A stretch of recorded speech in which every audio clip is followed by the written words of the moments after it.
And it is calling the meeting to order at 7:35. The first order of business is to find a volunteer to take the minutes from our voting members. I promise I'll do it next time. I'm a little encumbered this Yeah, time. gotcha.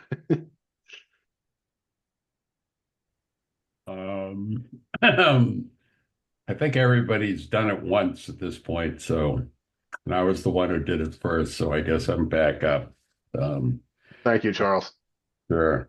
However, I will neither provide the amount of wordage that I provided, and I'll take the liberty of complimenting Jonathan Burge and not provide as much as he provided. We'll see. We'll see what happens. But Dave, you're right. You are running the AI Yeah, record. I just remembered that. I'm looking for it again because I can never remember. Okay. Just said it got turned off on my screen. That was the wrong tool. That was the AI Okay. companion, not the I thought that, not the summarizer. okay. I think those are. But the meeting is being recorded. I can still see that. Yes, yeah, that's a separate thing. Okay. Why can I never remember where this thing lives in Zoom? Oh, maybe it's part of the companion. Let me turn that back on and see.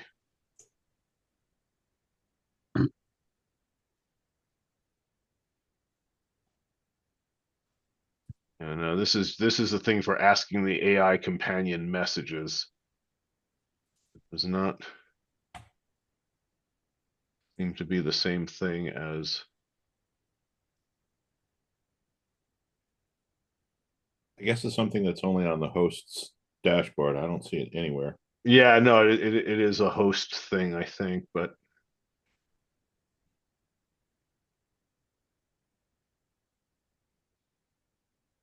um,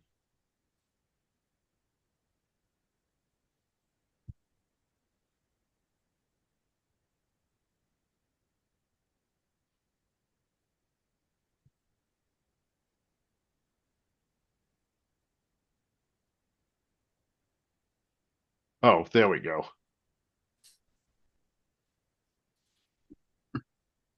Okay, so I guess it is that you have to turn on the companion and that does it. Okay, so it is summarizing now. Okay, so we have our scribe. Charles, just make sure that you get all the non-members, the town staff who are here when you take the attendance. Okay. Um, Um, um, let's that's see.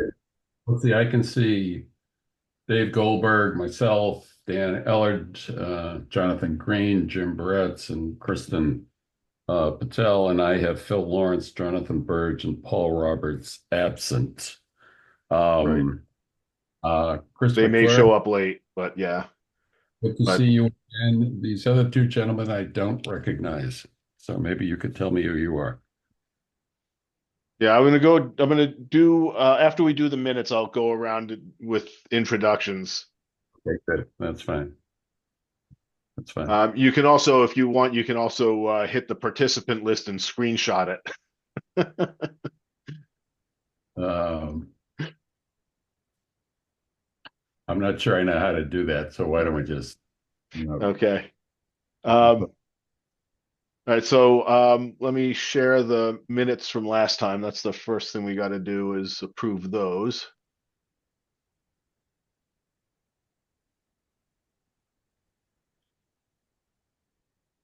Okay, can everybody see that?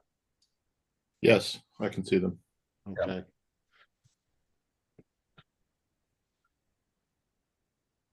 My thanks again to Jonathan Burge for taking the minutes last time. Very comprehensive to say the least.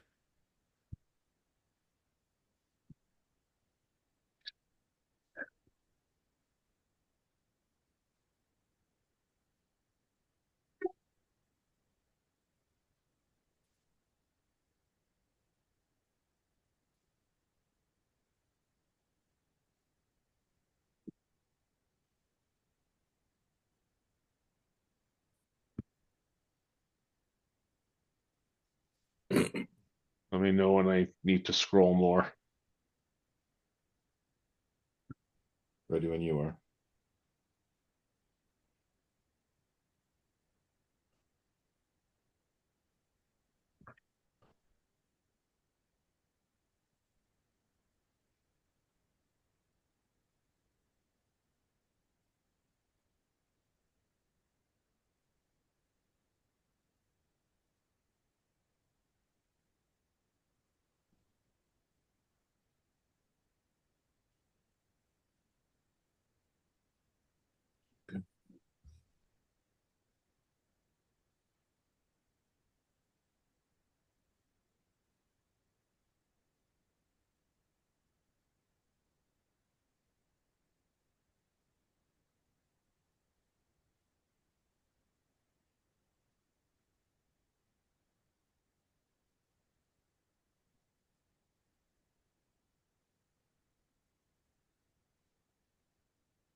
I think I remember what the sentence means, but it might be difficult for other people to interpret the sentence. McClure suggested subsidizing access to infrastructure as an alternative to investing in municipal Wi-Fi.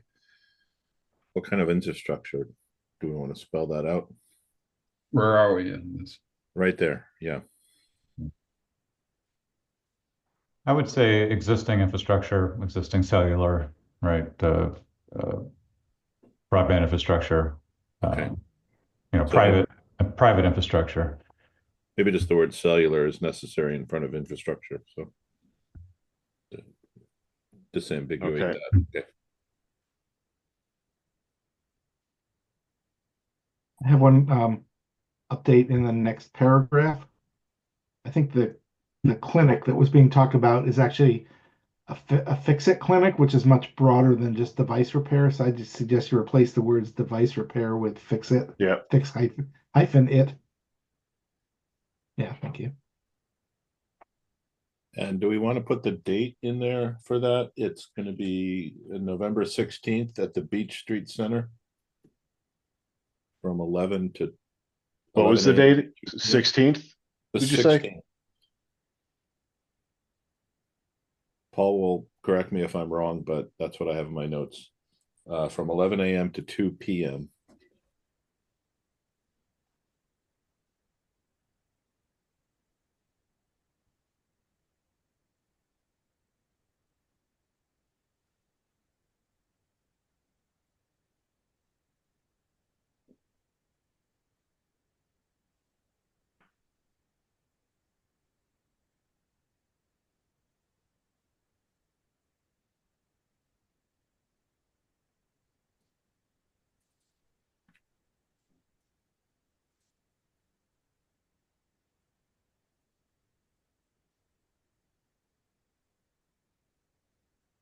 And then in the next paragraph, from down from where you are, it says Dan Ellard volunteered to chair the proposed subcommittee. I don't know if that's that.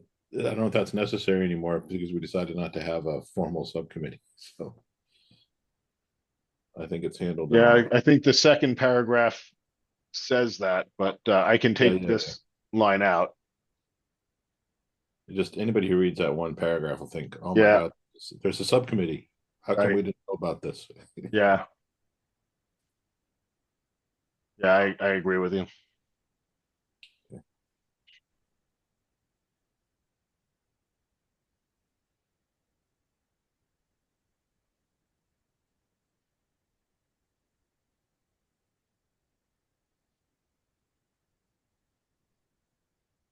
I'm ready to scroll when you are. Okay.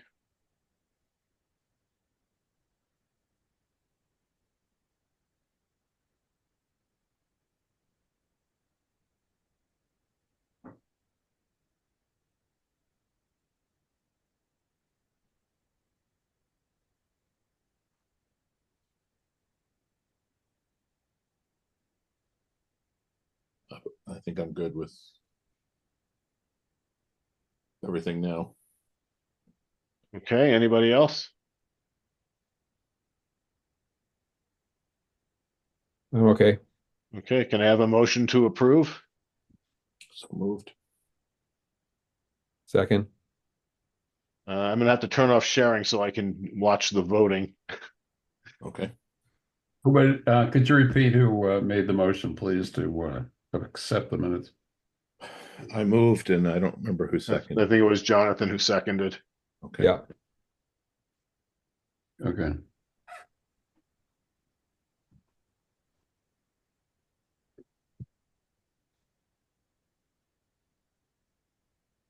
Okay, thank you. The minutes, oh, actually, sorry, need to vote. I'll vote in favor. Dan, Aye. Jonathan, Aye. Jim, Aye. Kristen, Aye. Charles. Aye. Okay, well, everybody voted yes, it's unanimous. Minutes are approved. Thank you all very much. So the next thing is public comments and questions, and well, we have a bunch of town staff here. I'm assuming, Jeff, you count as town staff. I don't know, BMC Nope. is a little different. So you're a member of the public. Is there anything that you want to comment on as part of this? No, I was just coming along because I was asked to might have an opinion, or Okay, I'd like to learn what you're doing, really. okay, thanks. So in that case, what I propose we do before we turn it over to Chris is, since there's um, we got a couple of people who are new, Sam in particular, maybe do just a quick round of introductions. So rather than put Sam on the spot right away, I think we've all met Jack on a previous meeting. But I'll start. So I'm Dave Goldberg. I'm one of the co-chairs of the Information Technology Advisory Committee. Um, I've got a long background in IT. I spent 34 years at the MITRE Corp in various IT and cybersecurity roles, both on a internal operations side and consulting to the government. And since retiring in 2020, I've been doing contract work. Currently, my client is a Japanese airline, and I'm helping them mature their cybersecurity policies and procedures because they have to. um, Fortunately, I don't have to worry about the planes. I only have to worry about like all the booking engines and other cool stuff that they do with computers.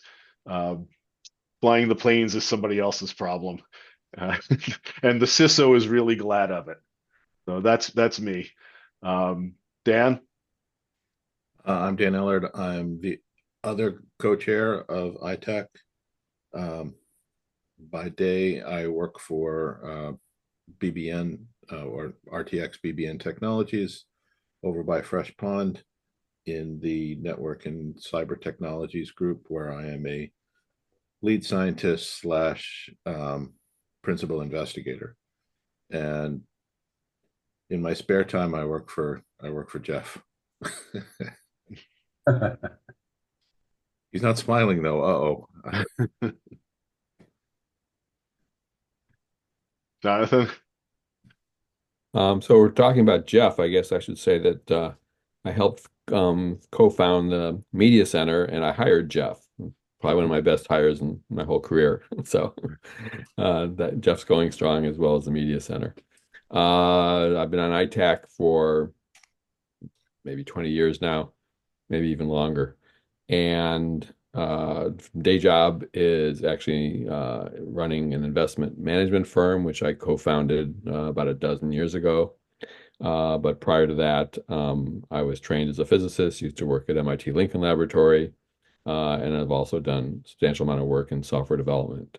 Whereas the work at Lincoln Lab was more on the hardware side, advanced chip design, etc. Live on Stone Road, and happy to meet everyone. Charles. Hi, I'm Charlie Smart. I actually was the co-founder of the ITAC group back in the 1990s. and I've served on the committee ever since. And now I'm around for historical perspective and scribe purposes, apparently, among other things, I hope.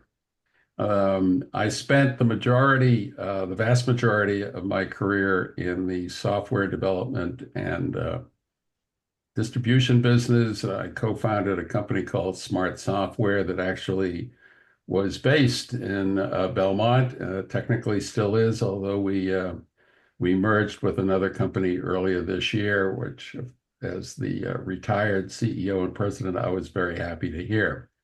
I've been essentially a lifelong resident of the town with a few interruptions. My children went through the school system, and I've always found my work here on the committee interesting, continue to find it interesting.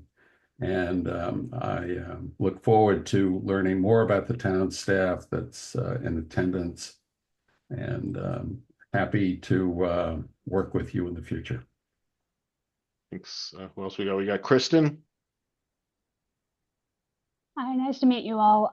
Kristen Nelson Patel. I've been on ITAC for a couple of years. I was trained in infrared astrophysics and then spent 15 years at MIT Lincoln Laboratory doing general defense analysis and sensor system architecture. About 7 years ago, I went to Akamai Technologies in the information security department and spent a bunch of time on incident response governance and incident response policy and procedure, and on analyzing and reviewing technical incidents for severe technical incidents for Akamai. Now I'm last couple of years, I've been a senior engineering manager and technology reliability governance there. So happy to be here, really happy to meet you all. Thanks. Jim? Hi, I'm Jim Barretts. I've also been on ITAC probably at least 20 years, but I'm exceeded in tenure by both Jonathan and Charles. So we have a lot of long standing members. I've got a background in software development, but most recently over the last 15 years, I've been a product manager or run product management teams at a data center company, and I'm on my second open source software company now, Red Hat. Thanks. And I see Jonathan Burge has joined us. Charles, you can note that. And John, would you please introduce yourself? Sure. John Burge, nice to meet you. I'm the least qualified person on the committee.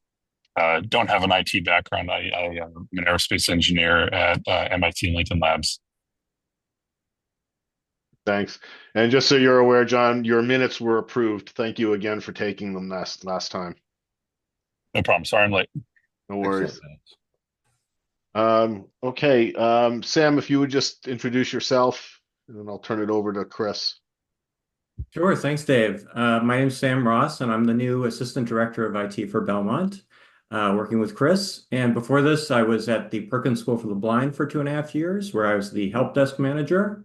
I also helped them renovate a lot of their spaces on campus because, everybody came back from the pandemic and said, well, I was able to do all this cool video conferencing at home. Can I do this on campus? And we said, we're not sure. So we helped renovate a lot of these spaces so that everybody could have the professional video meetings they were looking for. And before that, I was at the Cambridge Public Library as a senior technician for about 7 years. Thank you. Yep. I do want to also just add, I lived in Belmont for the past 10 years. I'm a big fan of the community. It's been a very supportive community since I moved back here. I say back because when I was born, my parents actually lived a block and a half away from where I'm living now in Belmont. And so, it was nice to return and, a place where I had a lot of fond memories. Great. So Sam, we must have Dave Power in common. He was on the board of the last company I worked at. Yes. Yeah, I know Dave pretty well. He was actually pretty involved when we renovated some of the spaces. All right. Thanks. Chris, I'll turn it over to you for your plans. Or whatever else you want to tell us or ask us. Continuing to evolve. So I wanted to take the opportunity to introduce Sam Ross, who we're very excited about, who completes the IT staffing on the town side. Now we're at 100% capacity. The one position we are looking to fill now is the IT position for the police that we created, but we are already starting to do some cross training and build some capacity there as part of the capital plan. I am happy the extent to which Patrice and the town administrator staff have brought IT into the budget process. So we've actually been invited to sit in on every budget discussion for every department. So we've been able to, sort of espouse our plans and the virtue of consolidation. We're starting to look at, printer consolidation, phone consolidation, across the board. That's really given us, I think, a good vantage, and also, I think, very clearly communicates the extent to which, right, IT is playing a role now in sort of shaping plans as we go forward. So that's exciting. I'm excited that Sam is a policy person and a document, someone who's passionate about documenting things. So he's already looking at the documents that you shared, at the NIST policies that I shared back, and we're starting to sort of formulate, write a plan around that. A quick update on the website, which we're excited about. We plan a sort of unveiling of the website at special town meeting in November, just a sneak peek. I plan on doing an introduction of myself and sort of the IT department and a brief overview of, right, so sort of where the IT department is going and what we're thinking at special town meeting, and sort of giving a sneak peek of the website. We are going to do a soft launch of the website in mid-December, right before the holidays, so that we're going to sort of flip it over, do all the DNS changes, make sure the content is moving over and all the moving pieces are working properly, and with a proper unveiling in January after the new year. With the message being that, right, this is sort of a new beginning. This is an opportunity now. We've got a lot of the old website was sort of dead-ended in a lot of ways. There's a lot of new opportunity to take advantage of some of this new capacity. But I want to keep the focus positive and try and avoid focusing on, right, the myriad of font or content things that may not be 100% right on day one, and that IT is now taking ownership of the website and starting now to drive communication and engagement, I think, in a more active way. We do have the budget request for at least a part-time web and social media coordinator in fiscal year 26. Can never keep my fiscal year straight. But in the meantime, we're hoping to incubate some of that capacity now with Sam and within our department to really start building some engagement in social media pieces. As we mentioned at the last meeting, I'm retooling some of the right positions. So Sam has really been instrumental in helping me dig into the budget, more of a budget and an analyst position. There are some surprises, right, that we're finding. So part of now is this sort of budget cycle as we're trying to true up in terms of what the, sort of the real costs and make that budget as accurate as possible. But we are looking positive and towards moving to a managed service model that will at least be budget neutral, if not, net savings, with a huge increase in capacity and responsiveness, right, towards cybersecurity, and allowing the IT department to pivot towards more proactive public-facing, departmental-facing pieces. I think it's looking good also in terms of a timeline for migrating to Google, as we talked about at our last meeting. Our plan is to be live with Google by next Thanksgiving. I think, which gives us a long enough runway to do some of these migrations. We're doing sort of this Gantt chart approach to our software subscription expirations and sort of bringing these new stacks online. And our big focus now is not missing opportunities to, be forced into another year of renewal of things that we plan on phasing in to sort of accelerate that. So we're being pretty aggressive. We are standardizing all of the town cell phones into the IT department, except for public safety. We just lost your audio, Chris. Oh, I did not. Or did I just lose audio? No, I can hear. okay. Yeah, I could hear him as well. Can you hear me now? I do.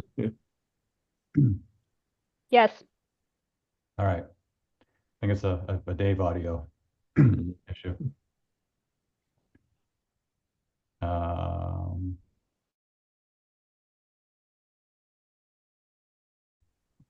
I will put a started chatting.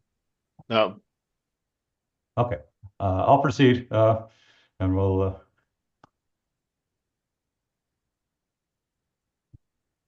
go ahead. Okay. I think it's me. That's the beauty of it's like operating without a net. Let's see if I can remember where I was. Okay, yeah, so we're consolidating all the in our move toward consolidation, all of the town departments now and school onto Verizon Wireless. That will result in a little bit of savings, but we're also moving to a higher tier of sort of priority within the cellular network for emergency communications. A lot going on.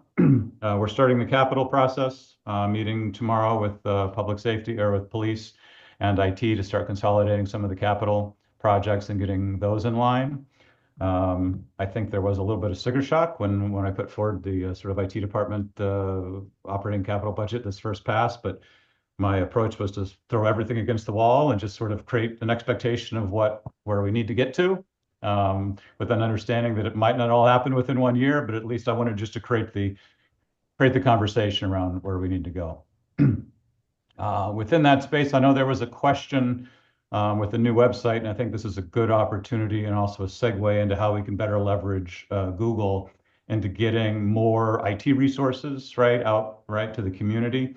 This is something I've done in other communities in terms of creating digital equity dashboards or preparedness dashboards or these things and really maturing the IT department. And one of the cool things with ITAC already being on Google and with us moving to Google, and it does create this synergy with the school and the library and Belmont Media and ITAC all being on Google is I think there's going to break down some barriers. But leveraging, so the question was if there are IT security concerns or things that ITAC may want to communicate in a timely manner to the community, I think that's a perfect opportunity for using an embedded Google group. Where it basically creates a living web page where we can have moderated posters. If there's information that ITAC then wants to share with the community, it's as simple as sending an email, as long as you're moderated. It gets posted on the website, in that public Google group. It allows people to subscribe, and it takes away some of the awkwardness around, giving you access to the content management system within Civic Plus or some of those other pieces. And I think that's a good way of sort of highlighting our agility. And in that same vein, and that's the reason I wanted Jeff on today, is we have talked about stepping up the programming we're doing on Belmont Media.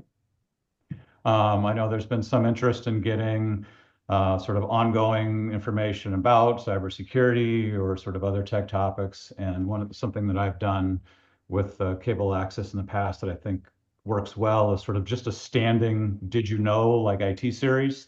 So once a month we have whether it be a 10-minute segment or a half-hour segment or a bunch of 10-minute segments that can be strung together. We have some sort of IT content being generated, whether we're telling people about new features on the website or how to follow Belmont or sign up for the different streams of information, or about your device repair type events or cybersecurity pieces. And it just creates a constant stream of IT content. And because Jeff's doing such a great job with embedding everything on Belmont Media on YouTube, it creates this feedback loop where we can take those YouTube videos and embed them on the website and create sort of how-to tutorials or did you know sort of tutorials and really augment that. In that same vein, we've also worked with Jeff and facilities to get 2 digital information screens up in town, one in Town Hall and one in the Homer building.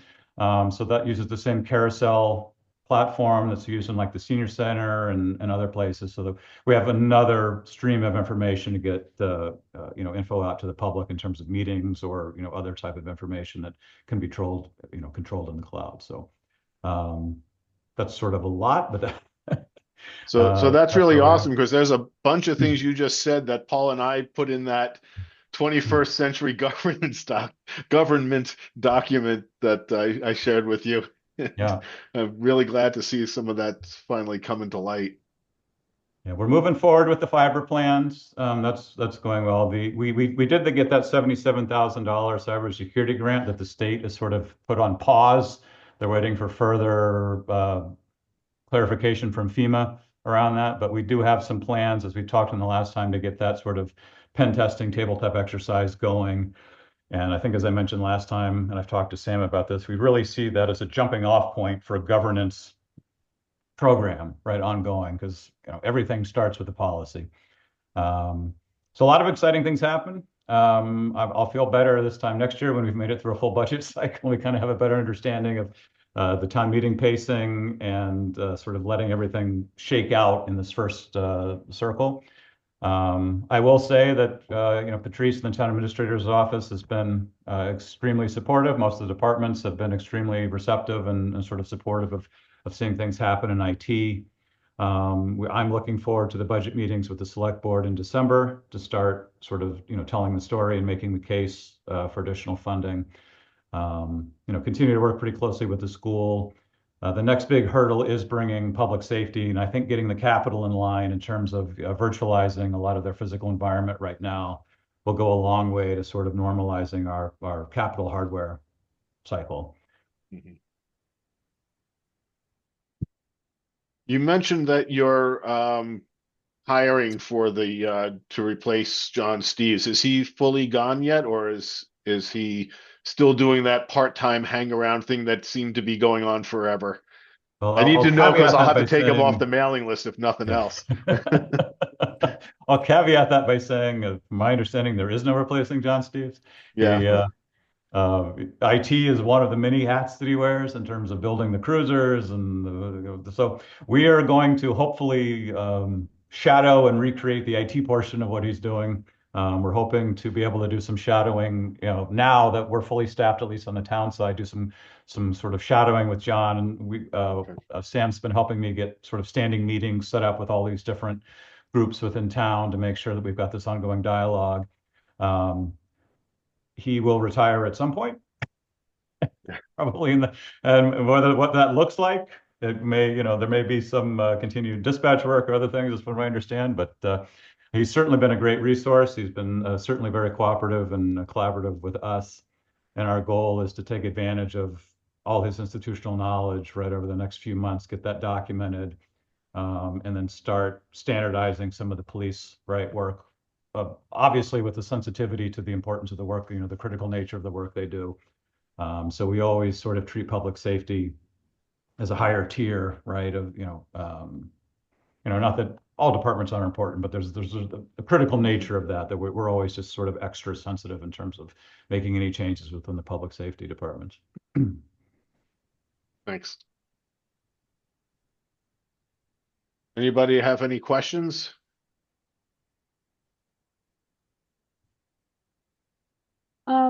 Chris, do you have particular things in mind right now that when you think of things ITAC might be able to help you with? Yeah, and as we mentioned, I don't think you were in the last call, Kristen, but I like to create force multipliers. So I see, right, the ITAC, especially with your interest in policy, as being instrumental in the development of our more mature, right, full IT policy suite. Getting those adopted, trained, right, implemented, tested, being instrumental in some of the cybersecurity posture, right, as we're going through with the state grants. So that's my thinking. I did have a little bit of time to poke around in that that set of documents, the drive that you all shared. I did look through the incident response plan policy template. It looks like a really great start. I'd be very interested in discussing further things that might come into play when trying to figure out how to apply that template to Belmont specifically. And some of the things Akamai does with its incident response system and roles and phases, which might just be interesting to take in. Yeah, absolutely. We welcome that. Yeah. I mean, I always take sort of a right sizing approach, especially at the beginning, is looking where we can put where the resources are going to make the biggest impact, cover the most vulnerabilities, and then it sort of refines right over time. So the idea is ultimately that gets refined, and we're doing, more granular work over time and not these huge pieces. But right now we're at the beginning. And I think I'm excited about the managed service model. That's making a lot of sense for us. And I think, just from an institutional knowledge and a 24/7 and, sort of, as I've said, it feels like we're logging into the void a lot of times now, where there's a lot of information that's not actionable. I really want to get our IT department focused more on moving forward and capacity and helping people and raising awareness and doing all these great, exciting things that I got into IT for, and not right in the matrix scrutinizing log files as they fall down. So that I think that's going to be a huge capacity increase once we can get there. You don't have to name names, but do you have companies in mind, like from previous experiences? We do, yeah. And there's some good ones that work with other municipalities that are on state contract and that are well known to the state, cybersecurity resources. And that, is a big important thing to me, which is having people that are, local and have the, sort of personal relationship piece too, and not, sort of anonymous, companies that you don't have a dedicated rep. So I think we're in a pretty good position right there in terms of identifying.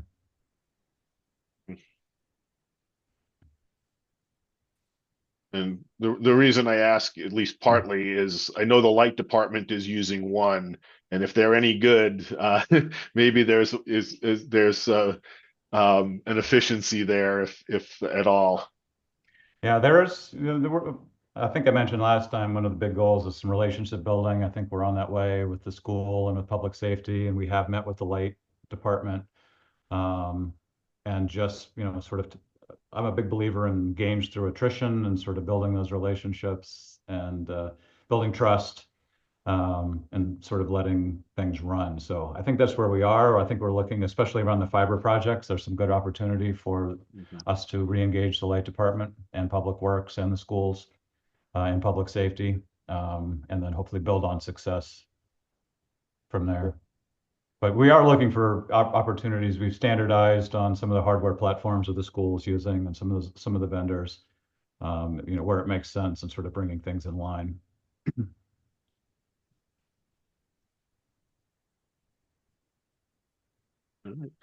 Thank you.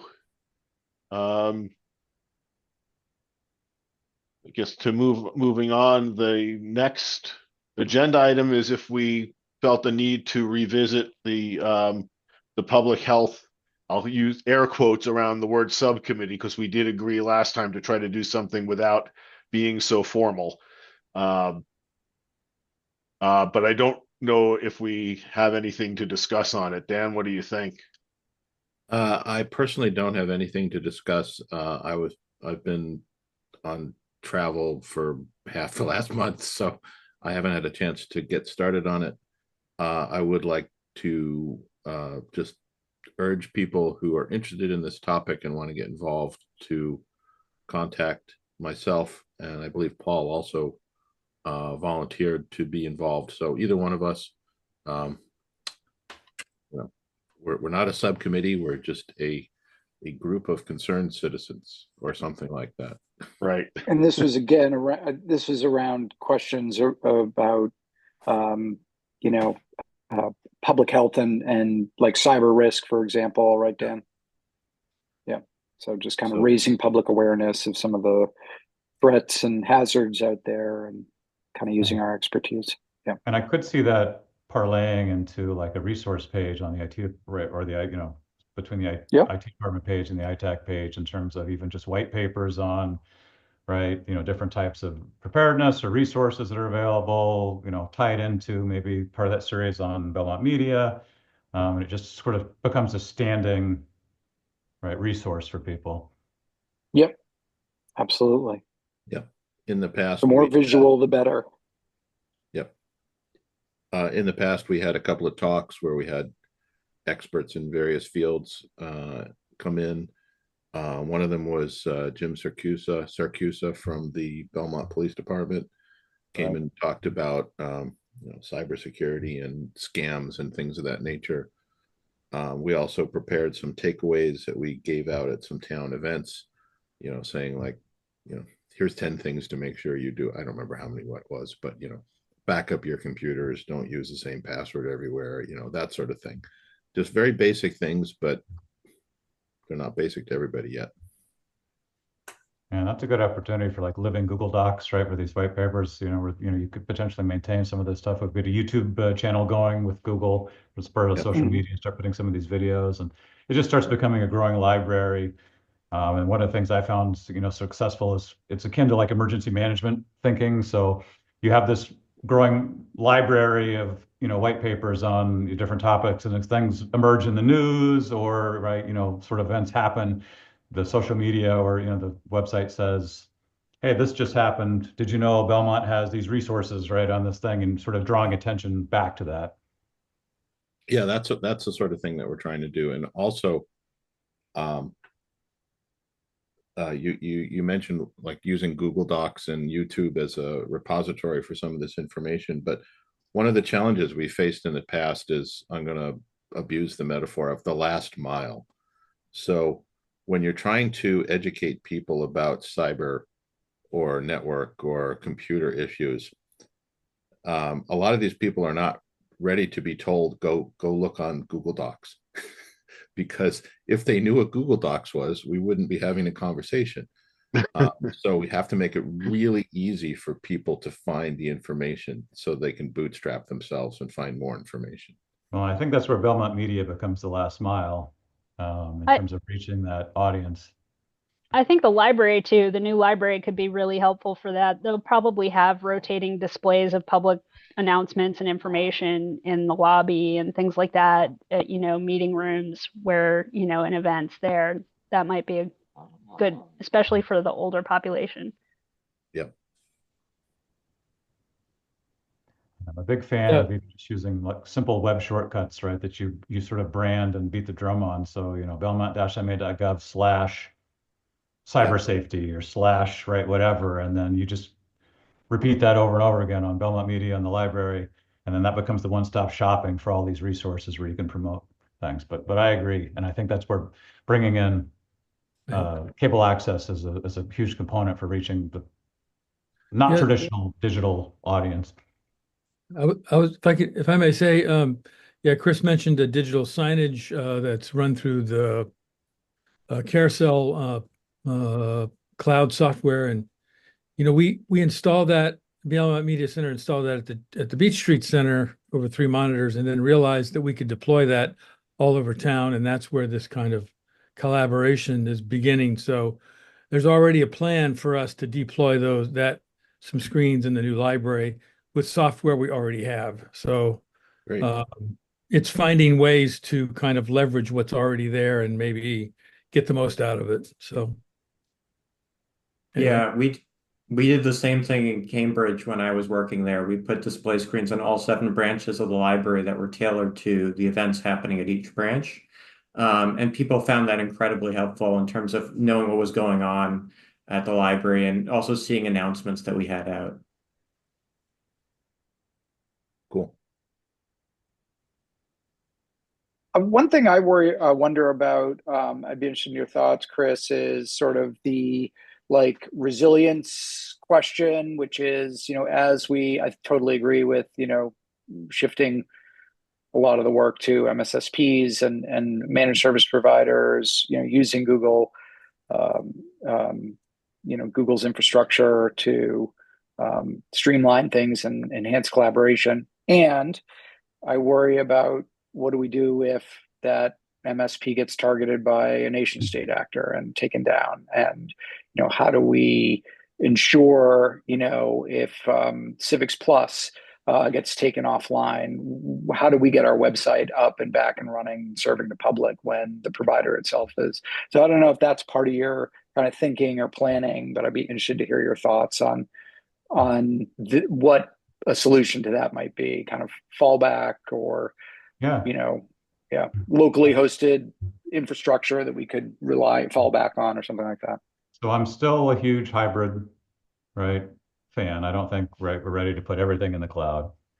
And as I tell people, not all clouds are created equal, right? So I've learned there's a lot of parsing you have to, when you're talking about the cloud, not all clouds are created equal. So you have to sort of talk about what you mean by, it's just someone else's computer. right? What it is, where it is. I'm a big belt and suspenders guy, right? So for example, um, we're hosting the website, and this is where I tend to be a little superstitious. So I think it was the Biden administration when they're talking about cybersecurity response, and my favorite response is we are doing many things seen and unseen. So in public discourse like this, I tend to be a little superstitious and a little high level, but um, you know, basic stuff. So for example, we're hosting, right, our website in Civic Plus. We use a product called Archive Social that backs up all our social media and right web, sort of pages. So there's some, restore there. Um, and as you know, when you're dealing with what I'll call like, true cloud implementations, they're distributed, right, information sort of backups. Even if we're working with an MSP, right, they are really a broker in a lot of cases. So they're using a stack of tools. So, right, there isn't one, right, penetrated attack that could sort of necessarily take those, right, all down. So even though we're going to be working with Google for our, collaboration suite, we're still going to be using Barracuda, right, to archive all Right. those emails. And so things like that. And then also still maintaining a pretty robust hybrid environment. I'm a big fan of hyperconverged, right, technology, getting a lot of resiliency, snapshots, things locally, doing encrypted offsite, right, backups, and sort of doing this, and even basic stuff like having a pretty aggressive hardware replacement cycle right in place. So we're Yeah. flushing in right new hardware, we're doing patching. It's like an onion. There's layers to it, and I think that's really the key. Well, good to hear that you're thinking through these issues, and yeah, I'm happy to hear it. I would say ITAC. I love the idea of leaning in on Belmont Cable and really bringing this to that audience. And obviously, I think I speak for the committee when I say we're happy to help with that initiative as well. Either tap our expertise or help finding folks to talk to or stuff like that.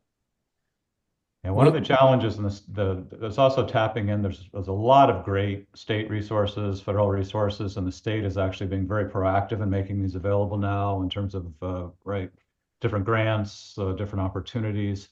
And I think one of the lessons I took last year at some of these conferences was destigmatizing the idea of sort of auditing and the idea of a healthy audit and the idea of like it's not about blame anymore and it's not about someone doing anything wrong. IT really needs to get in the same mindset that say like the auditors department or like the finance departments have been in for a long time. That you're just in this constant state of auditing and refinement and right improvement. Um, but I think there's been a lack of resources for IT in some areas, and there's this culture in IT where IT people tend to be fixers and tend to want to sort of fix the problem and move on. And I think destigmatizing the healthy process of right testing your incident response right in tabletop, but also in real right exercises. And one of the sort of sort of freakonomic things is a lot of times there'll be a small incident that IT departments will just fix and move on because they either don't want to admit that something happened or they just want to get right sort of back in the business. And I think part of our goal is to destigmatize engaging this more sort of healthy incident response system and sort of working those muscles right more so that we just get better and more in that mindset. And some of that's cultural. Totally agree.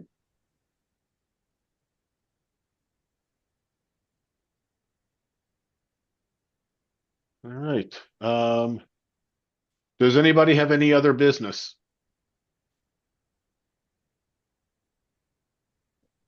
Do not. Okay, then I guess wow, we're getting done early tonight. The next thing would be to choose the next meeting. I think we've determined that the third Thursday is not the greatest thing to stick with anymore.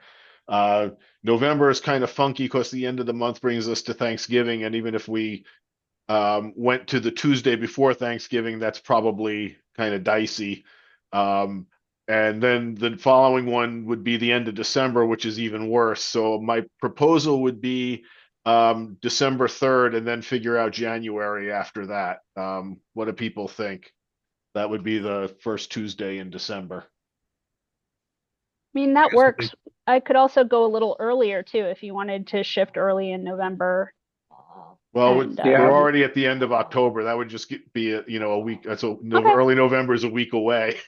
Yep. Well, I guess the question is whether we foresee any need for more than one meeting between now and mid or end of January.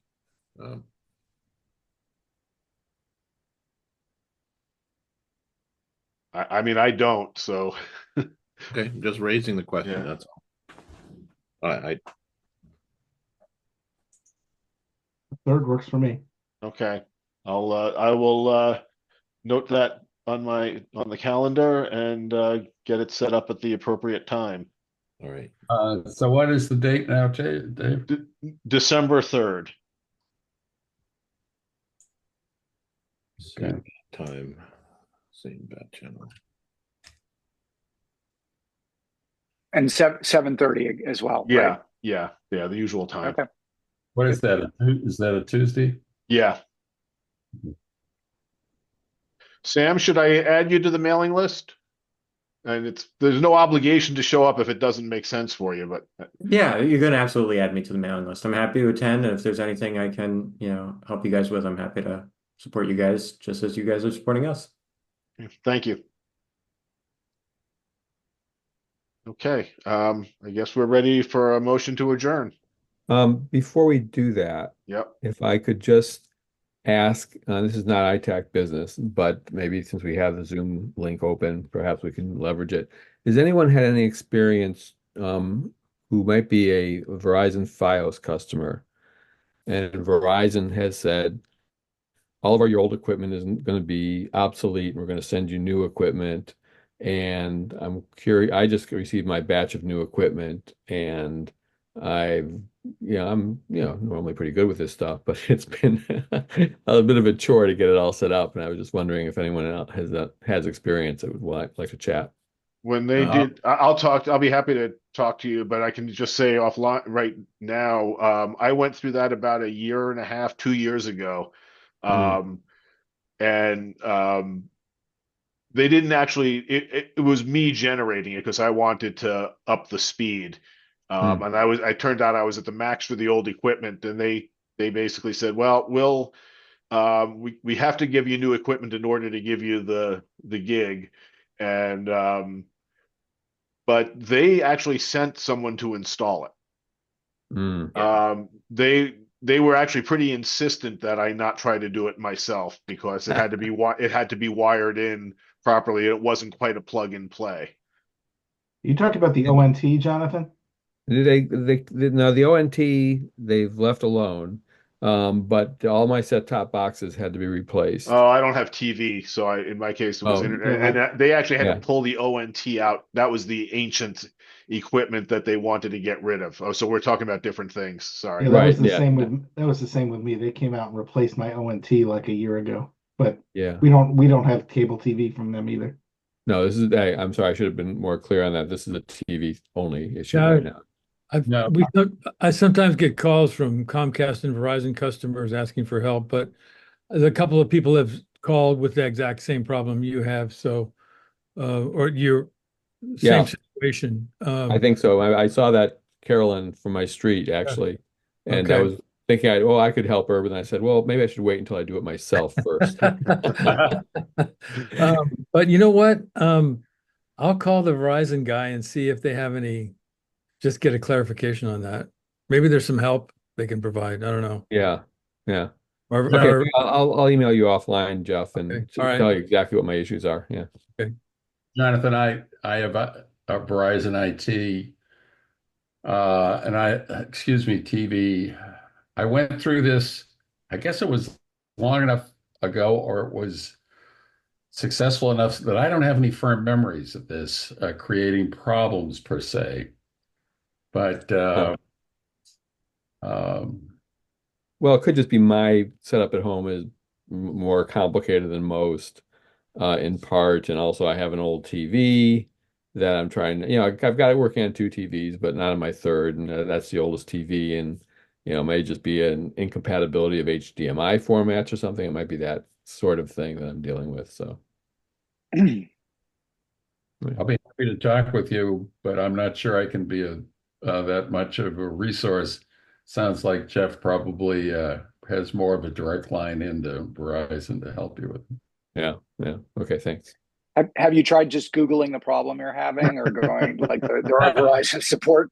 I mean, like with the TV model you have, and I mean, you'd be surprised. Like, Yeah. almost certainly you're not the only person who's run into this problem. So I'm kind of with you. I think it probably is a compatibility issue with older TV hardware, but Right. No, I mean, I the next step, in fact, is to go into my bed, dig out the old manual for that TV, look, see what the specs are. The problem is that Verizon sends you equipment without any specs, without basically any, the manual, installation manual is like a one-page sort of cheat sheet type of thing, that has no detail. And so, yeah, there's more work for me to do, clearly. well, And I yeah, think we should talk about right to repair, Jonathan. I think this is exactly what you're. Well, for example, I mean, just as I don't want to waste everyone's time, but they send a little box. It's one of the set-top boxes. It's like 1/10 the size of the old boxes, and there's a huge button on this box. In none of the literature that they sent me do they say what that button is for. It's the biggest button on the box. Yeah, So Sounds like a Twilight Zone episode. it's crazy stuff. Don't like press that. it. Don't press it. Don't press the button. this is some of what this is some of what right to repair does, which is say, you should be sending service manuals and user manuals with that so that people not only understand how to operate it, but how it's put together, what's inside it, and something goes awry, they have the information they need to repair it. Mm-hmm. I will say two things from my own experience. The first is that if you do have to get a service person to come out to your house, they vary very widely in their expertise. So if it's not working out, you might want to roll the dice again. The second is that they almost always want the old equipment back, even if it's museum quality, and they will hound you forever if you don't send it back. So just it's funny in this particular case, the guy on the phone when they originally sort of put through the order to ship me out the new equipment. First, I get an email a couple months ago saying we're going to send you new equipment. Nothing happens. No equipment ever appears. Then they send me a paper letter saying the same thing without saying what the ship date or whatever is. Finally, I had to get them on the phone and get that resolved. But anyhow, in that process, he says, "Well, we're going to send you a shipping label to send us the old equipment back, but you should ignore that. We really don't want the equipment back." Okay. But what am I going to do with it? Just, I mean, I'd rather them recycle it than unless anyone else wants put it to. on Buy Nothing Belmont or something. I don't know. Yeah. One thing I do remember is I think we wound up dropping off the old equipment at a Verizon store. Now, and that was, Yeah, I've done that also. Yeah. I've done that also in the past, but I was surprised that the guy said just to ignore it. Yeah, no, I think they get in trouble if the stuff winds up in a landfill. It doesn't go through proper recycling. But I don't know. Things change, I guess. Yeah, no, I'm going to send it back to them anyhow. Since they sent me the label, I might as well use it. Yeah. Anyhow, I would say absolutely send it back to them. Verizon should take the responsibility to recycle that. And that's probably what you're hearing is they don't want to be bothered with that. But it's their responsibility, so absolutely send it back. Yeah. Will do. All right. Thanks, guys. All right. Motion to adjourn? Second. Who seconded it, please? It was Jim. Jim. You can consider me making the motion. Yeah.